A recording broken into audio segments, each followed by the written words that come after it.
education. When I stopped being the president, I started thinking, well, what role should I take? I started reading, analyzing different roles, and decided that vice president education was my favorite role among all officers. Why? Because when I think about a vice president education, I imagine something like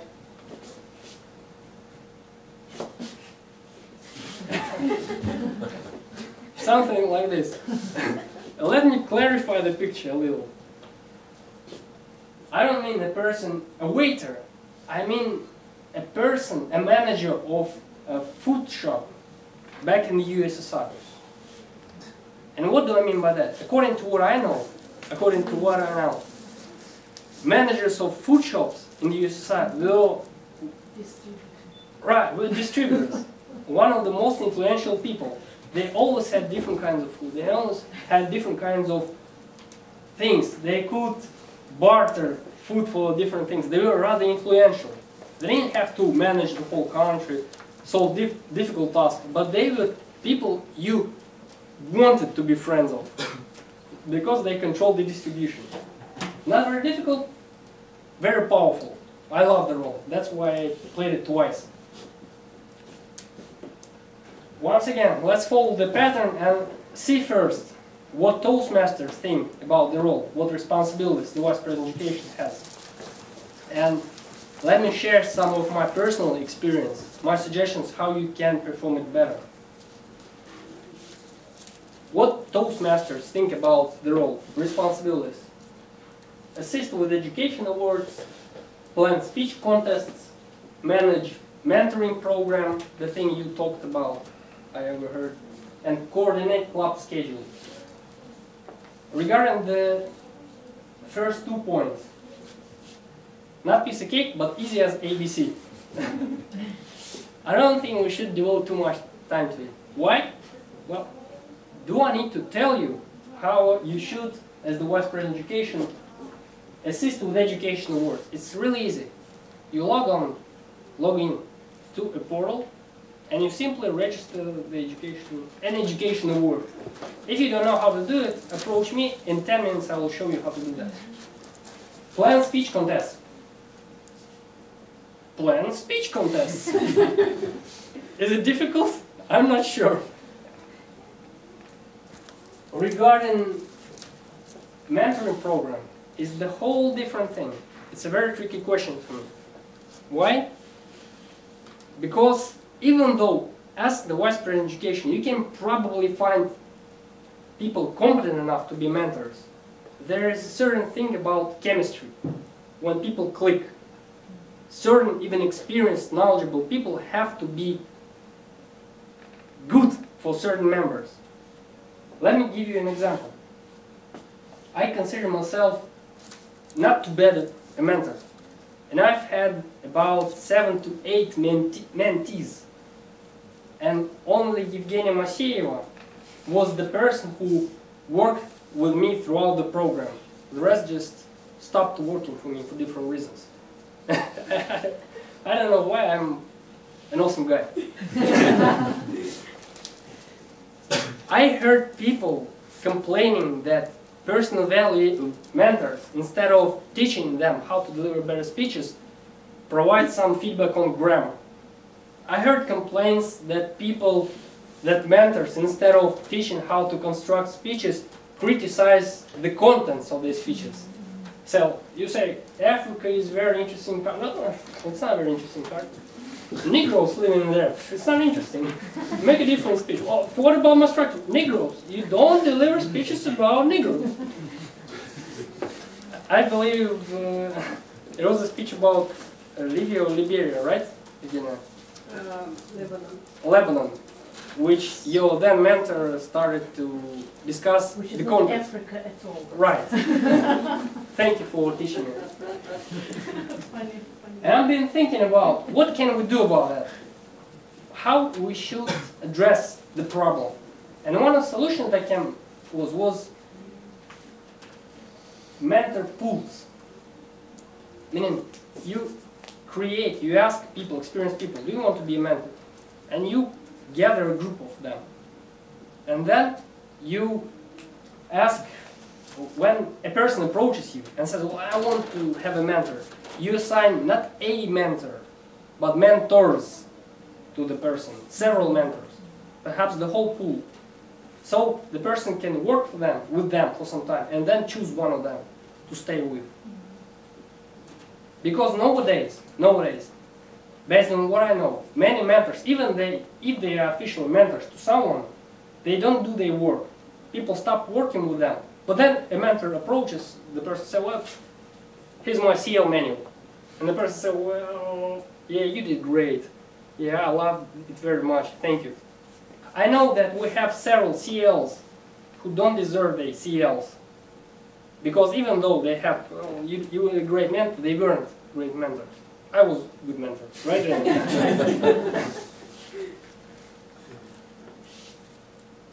And then, schedule and roles. Coordinate, club schedule. And as the Vice President Education, in our Moscow Toastmasters, you have to deal either with speeches or evaluation. Speeches. 3 things, in my personal opinion. The first thing, I think that as the Vice President Education, you should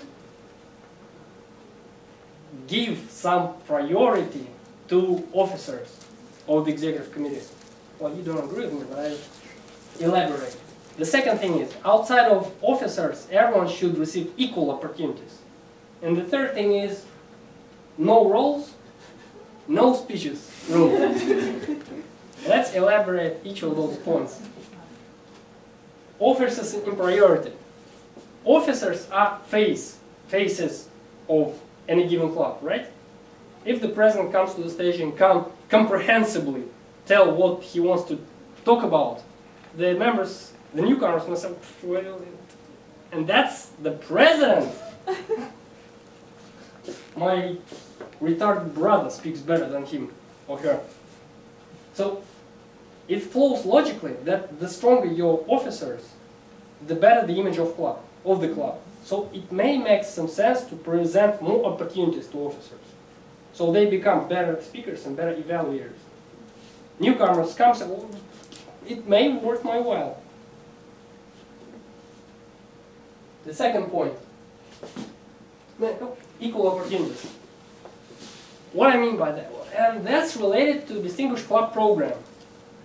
When I was the Vice President of Education the first time, I said, well, we are making a few geniuses and let the others wait somewhere else. And Margarita Rendina said, well, it's not a very wise idea. I said, well, mind your own business. As it turned out, she was right. Because we had 4 people that I personally heavily invested in. And they were Alexey Kravtsov, Alexander Borisova, Oksana Sibylova, and Ivan Filipov. Alexander Borisova received her CC, went to Toastmasters and registered her CC there. So we lost CC. Alexey Kravtsov, I like the guy very much, received his CC and stopped visiting the club because of his workload. Oksana Sibylova was the first president we made leave her position and stopped visiting the club. She was probably 2 projects away from CC. And Ivan Filipov, after he didn't win the presidential elections, he stopped visiting the club for some reason as well. Was two projects away from the CC as well. Meaning, we heavily invested. I made certain people wait in order for those 4 people, to develop faster.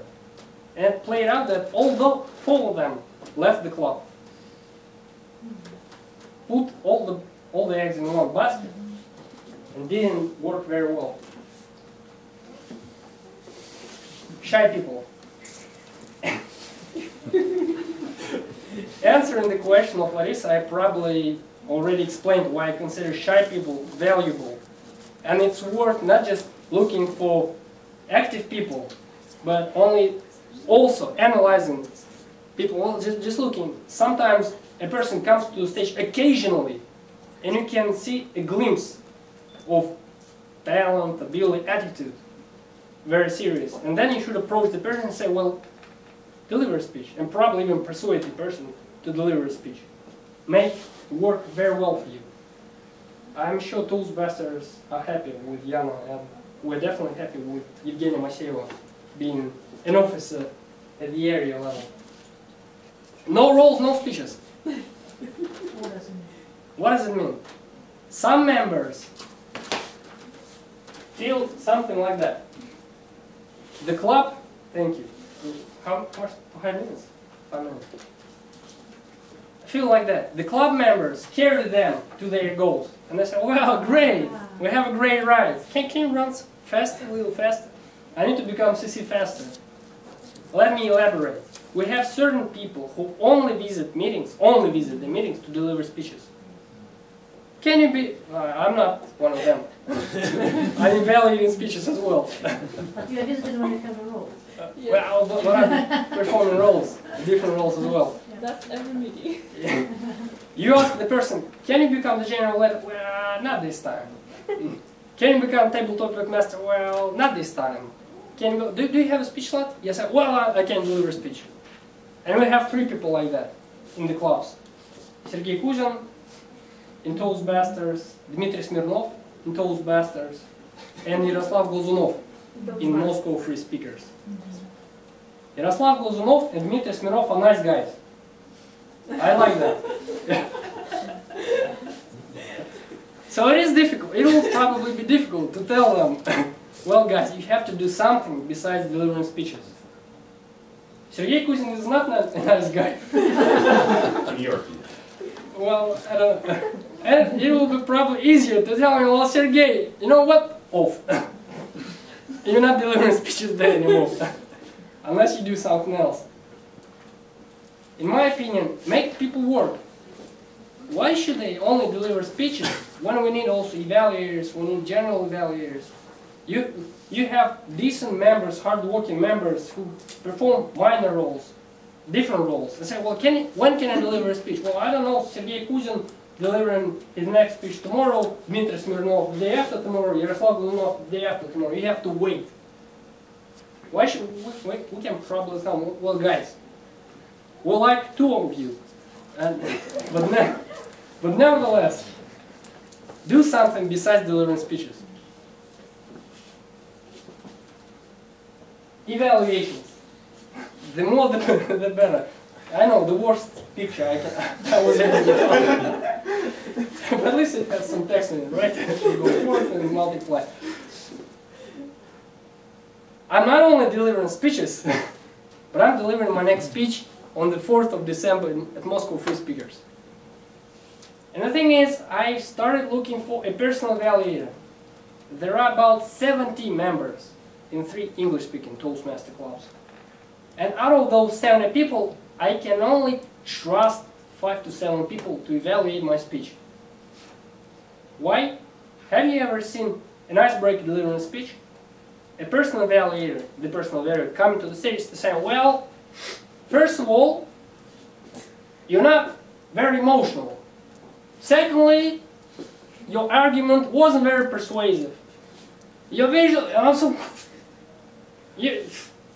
are you crazy? The guy came to the stage, knees trembling, blushing, and he said, well, you're a very emotional guy. You have to discriminate. Have you ever seen an experienced speaker coming to the stage? A professional speaker, delivering a wonderful stage. I will wrap up the thing. The personal evaluator comes to the stage and says, well, you have a nice smile. And you sit there, well, and the speaker says, well, great. Thanks. We have to start growing our personal evaluators. The more we have them, the better. The way we can do that as Vice President of Education and officers on the whole is by making everyone evaluate speeches from the beginning. According to somewhat of a rule, a person can evaluate a speech which he or she has already delivered +1. Why +1? Because he's delivering or she's delivering the same speech next, and it will be beneficial for him or her to read the theory. And starting from the 8th speech, I will wrap up in a second. From the 8th speech, the person can evaluate anything, in my personal opinion. We need more personal values. And on that, your questions are welcome. I have 2 questions and 1 comment, because I am a VPE now as well. So first of all, you mentioned some CCs stopping this in the club, and it's quite common practice also in internationally. So the people either they leave the club either after icebreaker or after CC. So what can be done against that? So we don't speak about reasons. So just what can we do with that so that the percentage will be lower? Don't put all eggs in one basket, in my opinion. Meaning, just distribute the speech opportunities equally. Because if you raise everyone at the same level, you will have more CCs that will stay with the club. It will take longer, but you will have more Statistically. So you think we can't influence these people who leave? You know what? Some people are very goal-driven, and they say, well, I want to receive this CC. And they are goal-driven, and they are very egotistical, I believe. I've achieved my CC, I don't need anything. And they just leave. Well, or perhaps they work well. You can't control most of the factors that make them leave, in my opinion. So that's why you just need to